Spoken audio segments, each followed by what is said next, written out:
ವಿದ್ಯಾರ್ಥಿಗಳ ಈ ಹೋರಾಟ ಇದು ಮುಂದುವರಿಯುತ್ತಾ ಅನ್ನುವಂತಹ ಪ್ರಶ್ನೆ ಇತ್ತು. ಪ್ರತಿಭಟನೆಯಲ್ಲಿ ಕಾಕ್ರೋಚ್ ಪಕ್ಷ ಮತ್ತೊಂದು ಕರೆಯನ್ನ ಕೊಟ್ಟಿದೆ.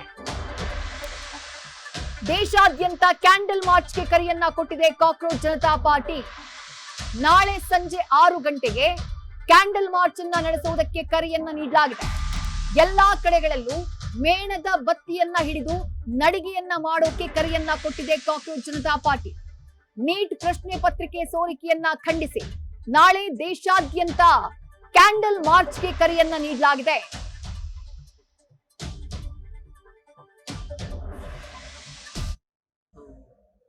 ನನಗನ್ಸುತ್ತೆ ಭಾರತ ದೇಶದಲ್ಲಿ ಮಕ್ಕಳು ಅನಿವಾರ್ಯವಾಗಿ ಅವರ ಭವಿಷ್ಯವನ್ನ ಏನು ತೊಂದರೆ ಆಗ್ತಾ ಇತ್ತು ಕೇಂದ್ರ ಸರ್ಕಾರದಿಂದ, ಇವತ್ತು ಅವರ ಹೋರಾಟದ ಮೂಲಕ ಒಂದು ಪಕ್ಷಾತೀತವಾಗಿ ಯುವಕರು ಅವರ ಹೋರಾಟದಲ್ಲಿ ಜಯವನ್ನ ಕಂಡಿದ್ದಾರೆ.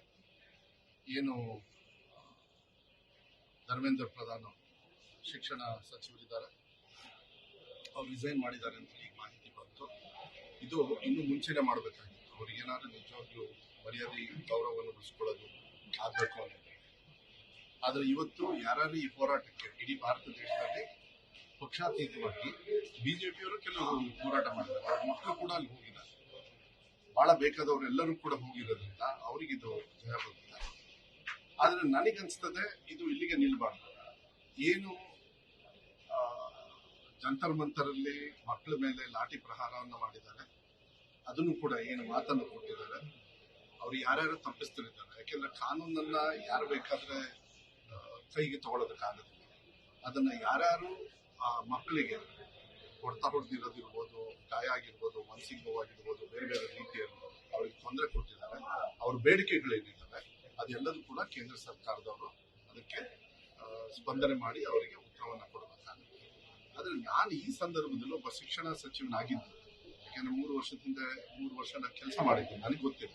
ಯಾಕೆಂದ್ರೆ ಯಾವತ್ತೂ ಅಷ್ಟೇ ಮಕ್ಕಳು ಅವರು ಜೀವನದಲ್ಲೆಲ್ಲ ಓದ್ಕೊಂಡು ಕಷ್ಟಪಟ್ಟು ಓದ್ಕೊಂಡಿರ್ತಾರೆ, ರಿಸಲ್ಟ್ ಬಂದ ತಕ್ಷಣ ಅವ್ರಿಗೆ ಏನೋ ಒಂದು ಭವಿಷ್ಯದ ಮೇಲೆ ಇಟ್ಟಿರ್ತಾರೆ.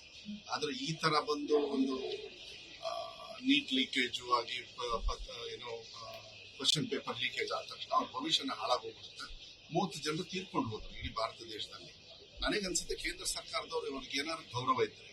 ಯಾಕೆಂದ್ರೆ ಇದು ಫೆಡರಲ್ ಸಿಸ್ಟಮ್ ಅಲ್ಲಿ ಎಲ್ಲರ ಜೊತೆನೂ ಕೂಡ ನಾನು ಇದ್ದಾಗ್ಲೂ ಹೇಳ್ತಾ ಇದ್ದೆ, ನೀಟ್ ವಿರುದ್ಧನ ನಾವು ಯಾವತ್ತೂ ಕೂಡ ನೀಟ್ ವಿರುದ್ಧ ಇದೆ.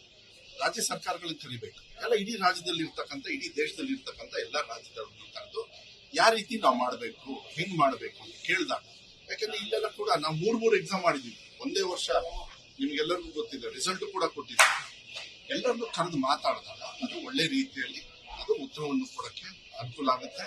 ಇವತ್ತು ಇವ್ರು ಕೊಟ್ಟಿದ್ದಾರೆ. ನನಗನ್ಸುತ್ತೆ ಈ ಬಿಜೆಪಿ ಕೇಂದ್ರ ಸರ್ಕಾರದವರು ಇಷ್ಟು ದುರಾಡಳಿತ ಮಾಡಿ ಒಂದು ದುರಹಂಕಾರದಲ್ಲಿ ಏನಿತ್ತು ಅದು ಈ ದೇಶದ ಭವಿಷ್ಯದ ಮಕ್ಕಳು ಅವರಿಗೆ ಸೊಕ್ಕನ್ನ ಮುರಿತಾ ಇದ್ದಾರೆ ಅಂತ ಹೇಳಿದ್ರೆ ಸಾಕು. ಇನ್ನು ಮೇಲೆ ಅವ್ರ ಡೌನ್ ಫಾಲ್ ಸ್ಟಾರ್ಟ್ ಆಗಿದೆ. ಹೋರಾಟದ ಹಾದಿಯನ್ನು ತಪ್ಪಿಸ್ತಾ ಇರಬೇಕಂತ ಒಂದಷ್ಟು ಜನ ಇವತ್ತು ಬೆಂಗಳೂರಲ್ಲಿ ಪ್ರತಿಭಟನೆಗಳಿಗೆ ಪತ್ರ ಹಿಡಿಯೋದು, ಆಮೇಲೆ ಪೊಲೀಸರು ಏನ್ ಮಾಡ್ತಿದ್ದೀರಾ ಇಲ್ಲ, ಏನಾಗ್ತದೆ ಇಂಥ ಹೋರಾಟದಲ್ಲಿ ಕೆಲಸತಿ ಪಾಪ ಅವರು ಸಿಜೆಪಿ ಅವರು ಏನು ಹೋರಾಟ ಮಾಡ್ತಾ ಇದ್ರು, ನೀವು ಯಾವುದೇ ತರದ ತೊಂದರೆ ಕೊಡಬೇಡಿ. ಈಗ ನಿಮ್ಗೂ ಅಷ್ಟೇ ಮೇನ್ ಸ್ಟ್ರೀಮ್ ನೀವೆಲ್ಲರೂ ಹೋದಾಗ ಕೆಲವರು ನಿಮ್ಮ ವಿರುದ್ಧ ಎಲ್ಲ ಘೋಷಣೆ ಕೂಗಿ ನಿಮಗೆಲ್ಲ ಆಚೆ ಹಾಕಿದ್ದು, ಇದೆಲ್ಲರೂ ಕೂಡ ಆಗಬಾರ್ದು ಪ್ರಜಾಪ್ರಭುತ್ವದಲ್ಲಿ. ಅದು ನಿಮ್ಮ ಫ್ರೀಡಮ್ ಇರ್ತದೆ. ಆದ್ರೆ ಇಂಥ ಅವಕಾಶಗಳು ನೀವು ಸೇರಿ ಅಂತದ್ದು ಕೊಡಬಾರ್ದು. ಅವಾಗ ಏನಾದ್ರು ತಪ್ಪಾದ್ರೆ ಆಡಳಿತ ಮಾಡೋರಾಗಿ ನೀವು ಪತ್ರಿಕಾ ಮಾಧ್ಯಮದವ್ರು ಇರ್ಲಿ, ಆಡಳಿತ ಮಾಡೋರು ಇರ್ಲಿ, ಮತ್ತೆ ಆಫೀಸರ್ಸ್ ಇರ್ಲಿ, ಇದೇನಾದ್ರು ಮಾಡಿದ್ರೆ ಯುವಕರು ಈ ದೇಶದೊಳಗೆ ಹೇಳ್ತಾರೆ ಅನ್ನೋದಕ್ಕೆ ಇದೊಂದು ಉದಾಹರಣೆ. ಅದು ಆಗಬಾರ್ದು. ಹಾದಿ ತಪ್ಪಿಸ್ತಕ್ಕಂಥದ್ದನ್ನ ಮಾಡಿದ್ರು. ಮೊನ್ನೆ ಎಲ್ಲ ನಾವು ನೋಡಿದಾಗ ಅವರು ಲಾರಿಯಲ್ಲಿ ಕಲ್ಲಿಟ್ಟಿರೋದು, ಮತ್ತೆ ಅವ್ರ ಗಾಡಿ ಹಾಳಾಗಿರೋದನ್ನ ತಂದು ಇದ್ದಿಲ್ಲ. ಬಟ್ ನನಗನ್ಸುತ್ತೆ ಈ ದೇಶದ ಯುವಕರು ಬಹಳ ಬುದ್ಧಿವಂತರಿದ್ದಾರೆ. ಯಾವ ರೀತಿ ಅವ್ರಿಗೆ ಪಾಠವನ್ನು ಕಲಿಸಬೇಕು ಅದು ಕಲಿಸ್ತಾರೆ.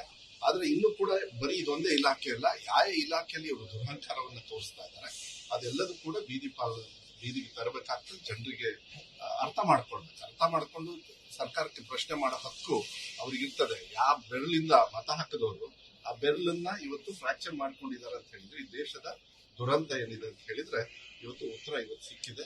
ಈ ಯುವಕರಿಗೆ ಹೋರಾಟ ಆಗಿದೆ. ದೇವರು ಒಳ್ಳೇದಾಗ್ಲಿ, ಈ ದೇಶಕ್ಕೂ ಒಳ್ಳೇದಾಗಲಿ. ನ್ಯೂಸ್ ಫಸ್ಟ್ ನಿರ್ಭೀತಿಯಿಂದ ನಿಮ್ಮ ಪರವಾಗಿ.